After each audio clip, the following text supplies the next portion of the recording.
에스라의 나무강단 안실학교 교과방송에 오신 여러분들을 환영합니다. 주 안에서 다 평안하시기를 빕니다. 제4기 주제로 살펴보는 요한복음, 우리 이번 한 학기 동안 함께 살펴보고 있습니다. 오늘은 제10과입니다. 10과의 제목은 나는 길이요 진리요 생명이니.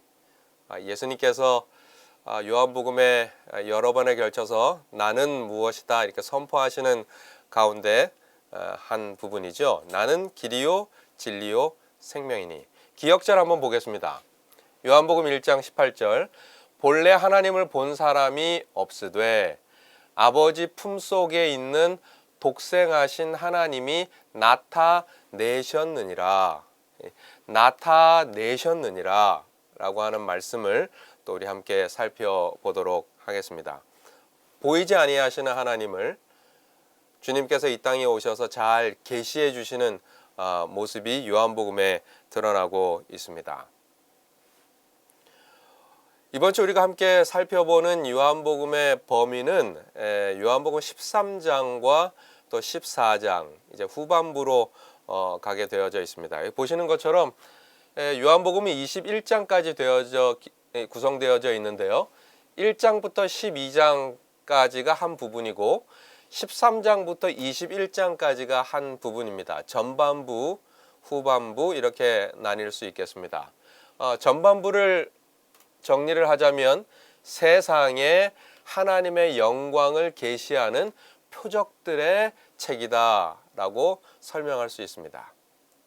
하나님의 영광, 그분의 영광을 보여주시기 위해서 예수님께서 이 땅에 오셨는데, 세상에 오셔서 전반부는 여러 가지 이 표적들을 기록하고 있습니다. 아주 의도된 표적들, 모든 표적을 다 요한복음에 기록하지 않고 특별한 목적을 가지고 요한이 선별해서 예수님의 이 계시를, 하나님의 영광을 세상에 보여주는 특별한 목적을 가진 표적들을 기록하고 있습니다.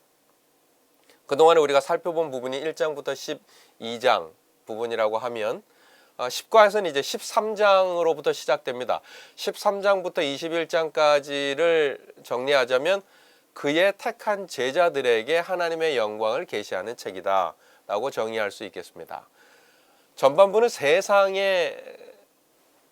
수신자라고 하면 13장부터 21장은 예수님의 택한 자, 다른 말로 하자면 남은 자에 대한 하나님의 계시입니다.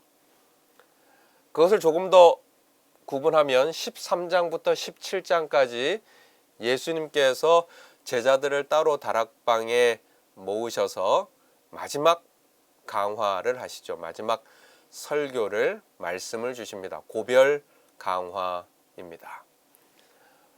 그리고 18장부터 21장까지는 예수님의 순환과 부활에 대한 기록이 적혀 있습니다.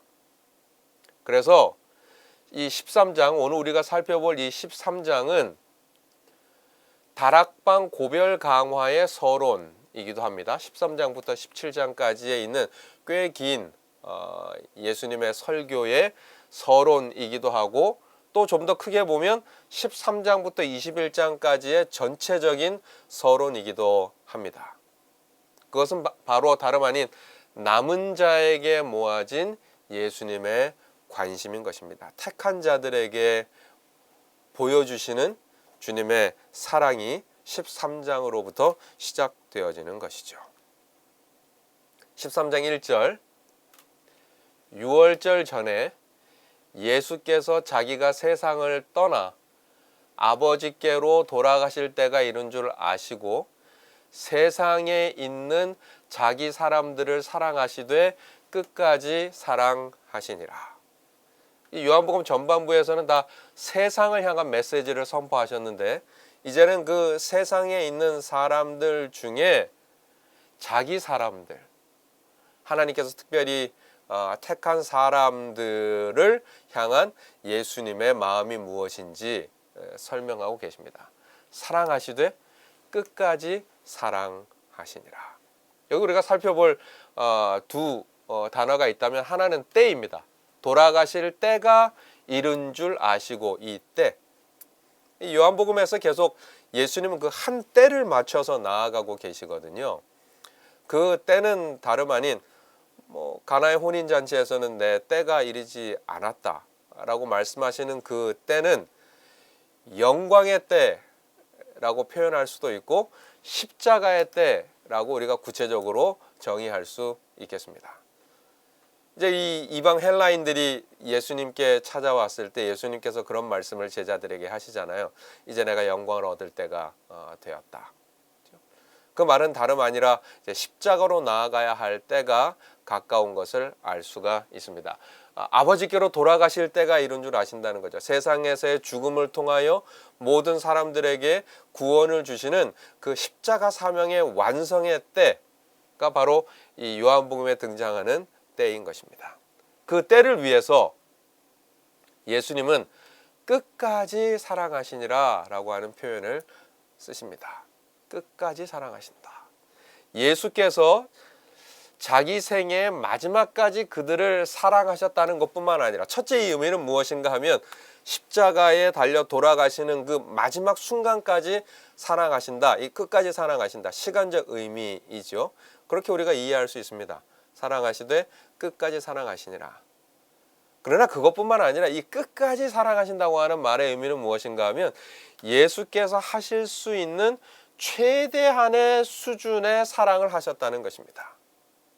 아주 끝까지 꽉 찰 때까지 최대치로 주님께서 주의 백성들을 사랑하시되 시간적으로 끝까지 사랑하실 뿐만 아니라 지금 이 순간 그분의 모든 것을 다 바쳐서 최선을 다하여 최대치로 우리를 사랑하신다고 하는 표현입니다. 그것은 바로 십자가의 사랑으로 나타난 것이죠. 십자가는 예수님의 생명을 담보로 하는 것이기도 하고 또 예수님의 사랑의 그 극대치가 어느 정도인지를 보여주는 상징이기도 하죠. 십자가의 의미의 예표이고 신적 사랑의 표현이 무엇인가 하면 끝까지 사랑한다. 세상의 사랑은 시간이 지나면 흐릿해질 수 있죠. 세상의 사랑은 불붙는 사랑이 조금 식어지면 그 마음도 식어질 수 있습니다. 그러나 주님께서 자기 백성들을 사랑하시되 끝까지 사랑하시겠다 말씀하고 약속하고 계세요. 그 끝까지 사랑하시기 위해서 주님께서 요한복음 13장에 하신 일이 무엇인가 하면 제자들의 발을 씻기신 것입니다. 한 사람 한 사람 끝까지 최대치로 사랑의 마음을 다하여 겸손 예식을 행하십니다. 그 세족 사건을 통해서 드러난 주님의 사랑은 십자가 죽음을 통해 성취될 구속적 사랑을 예고하는 것이죠. 낮아지고 겸손하여 종으로서 모든 것을 다 비워 내어 놓는 것처럼 십자가 사랑을 통하여 다 내어 바치실 주님의 사랑을 보여주는 하나의 예표적인 사건이 요한복음 13장에 나타난 세족 사건인 것입니다. 세족 예식인 것이죠. 물로 씻기셨어요. 예수님께서 여러 차례 물에 대해 언급한 것을 제자들은 그 순간에 상기하는 것입니다.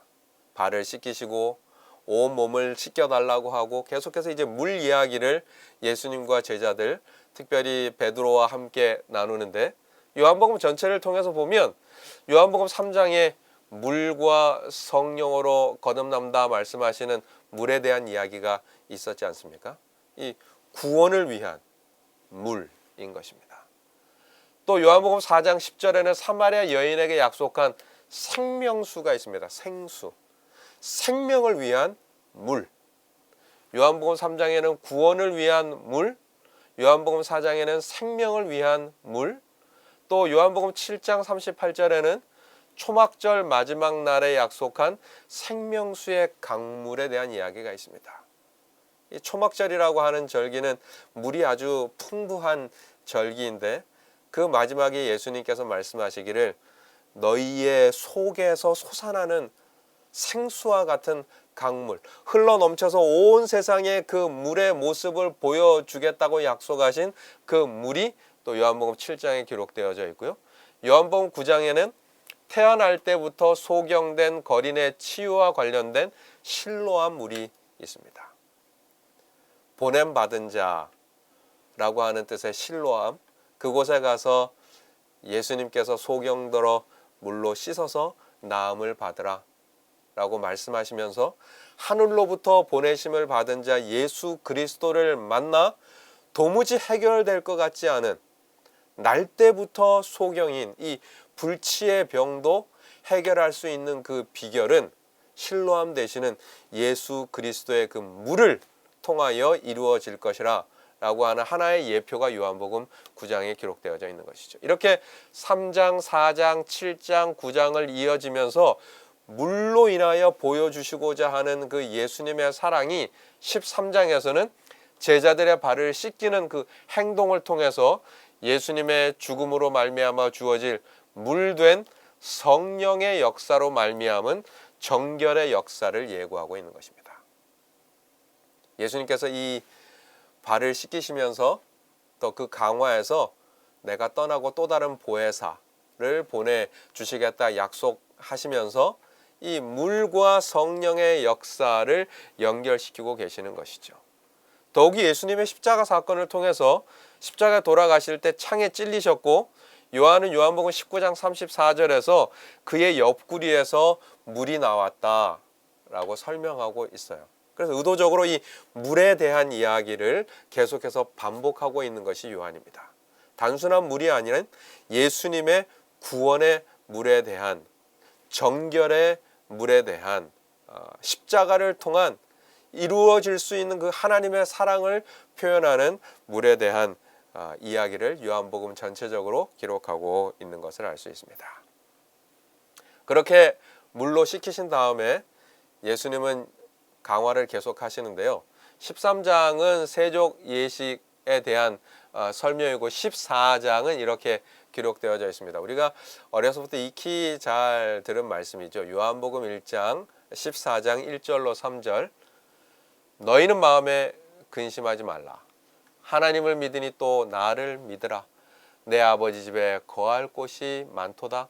그렇지 않으면 너희에게 일렀으리라. 내가 너희를 위하여 거처를 예비하러 가노니 가서 너희를 위하여 거처를 예비하면 내가 다시 와서 너희를 내게로 영접하여 나 있는 곳에 너희도 있게 하리라. 재림의 소망입니다. 주님께서 다시 오실 것이라고 하는 약속의 소망의 귀한 성경절이죠. 우리가 익히 암송하고 또 다시 오실 주님을 재림 성도들로서 기다리는 유명한 성경절입니다. 예수님께서 이 제자들에게 다시 오실 것이라고 하는 말씀을 주셨을 뿐만 아니라 또 여기 조금 다른 측면에서 이 말씀을 좀 설명드리겠습니다. 여기 14장 1절로 3절에 보면 이 거할 곳이 많도다라고 하는 표현을 썼는데 요 거하다고 하는 이 말이 모네라고 하는 헬라어입니다. 신약 성경에서 딱 2번 쓰였어요. 어디 쓰였는가 하면 요한복음 14장에 2번 사용되었는데 두 번째가 어디 나오는가 하면 요한복음 14장 23절입니다. 내 아버지 집에 거할 곳이 많도다라고 하는 이 거할 곳이 무엇일까? 영어 성경에 이제 맨션이라고 되어져 있어서 우리가 보통 이렇게 큰 집이다. 하나님께서 모든 백성들을 다 수용할 수 있는 큰 집이다 라고 이해할 수도 있습니다. 그런데 이 말씀을 14장 23절을 통해서 한번 보죠. 예수께서 대답하여 이르시되 사람이 나를 사랑하면 내 말을 지키리니 내 아버지께서 그를 사랑하실 것이요 우리가, 그러니까 아버지와 아들과 성령께서 그에게 가서 거처를 그와 함께 하리라. 이 거처가 나옵니다. 모네라고 하는 말이 같은 말이 등장합니다. 여러분, 하나님의 거하심이 있는 곳, 하나님의 임재가 있는 곳, 구약 성경에 보면 어디입니까? 하나님의 영광이 드러나는 곳이 어디입니까?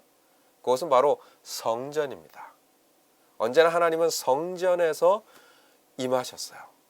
성전에서 하나님의 영광을 드러내셨습니다.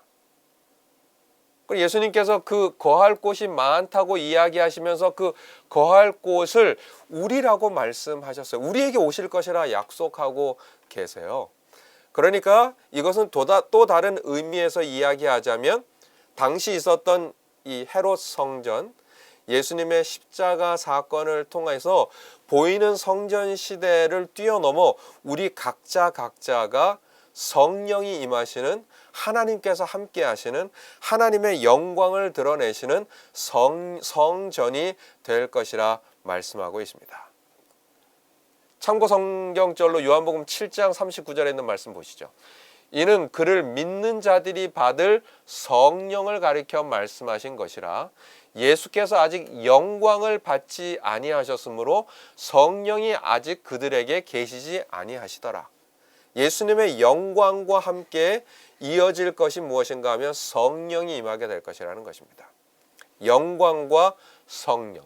요한복음 14장 26절에도 보혜사 곧 아버지께서 내 이름으로 보내실 성령, 그가 너희에게 모든 것을 가르치고 내가 너희에게 말한 모든 것을 생각나게 하리라. 예수님께서 떠나가시면서 근심하지 말라. 내가 너희를 떠나가는 것이 아니라 너희와 함께 할 것이다 하시면서 약속 주신 것이 무엇인가 하면 성령 하나님 아니십니까? 그러니까 성령 하나님이 거할 곳, 아버지 하나님과 아들 하나님과 삼위 하나님이 십자가 사건을 통해서 떠나 계시는 것이 아니라 다시 머물러 계시겠다고 하신 그 약속은 무엇인가 하면 우리는 하나님의 영광이 가득 찬 성령이 머무시는 하나님의 성전이 되라고 하시는 것입니다. 마음에 근심하지 말라. 내가 속히 오겠다. 재림의 사건으로 영광스럽게 오실 것입니다. 그러나 그 전에도 우리를 버려두지 않으시고 성령을 통하여 하나님의 영광이 거하는 거처가 되도록 우리를 부르신다고 하는 말씀이시죠.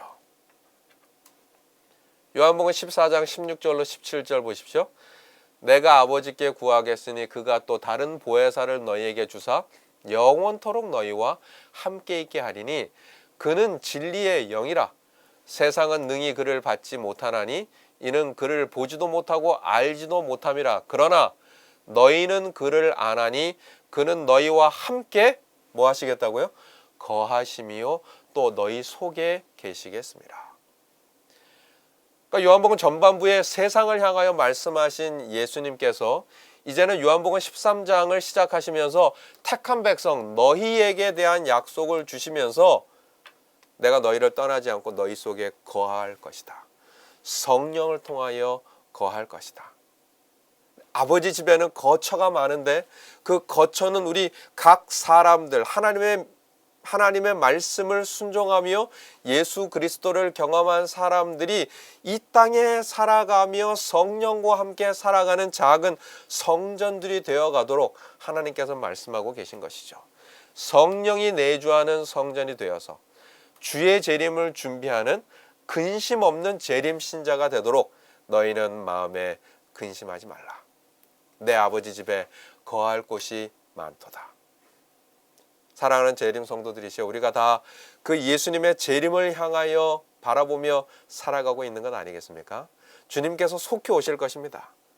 속히 오시는 그 순간까지 오늘 지금 이 순간 그 말씀을 붙잡으며 근심 없이 성령께서 거하시는 영적인 성전들이 되시기를 주님의 이름으로 축원합니다. 그렇게 예수님께서 세종 예식을 통하여 말씀하시고 또 성령께서 거하시는 영적인 성전이 될 수 있도록 우리에게 힘 주시고 또 너희들을 홀로 버려두지 않으시고 너희를 위하여 또 다른 보혜사 성령을 속히 보내기 위하여 내가 그 영광의 때를 위하여 나아간다고 말씀하십니다. 나는 그 길로 간다 라고 말씀을 하셨을 때 요한복음 14장 5절에 도마가 질문하지요. 주여, 주께서 어디로 가시는지 우리가 알지 못하거늘 그 길을 어찌 알겠습니까? 이렇게 질문할 때 예수님께서 말씀하신 대답이 이번 주 교과의 제목입니다. 내가 곧 길이요 진리요 생명이다. 그 길을 어찌 알겠습니까? 주께서 어디로 가는지 우리가 어떻게 알지 못하는데 갈 수 있겠습니까?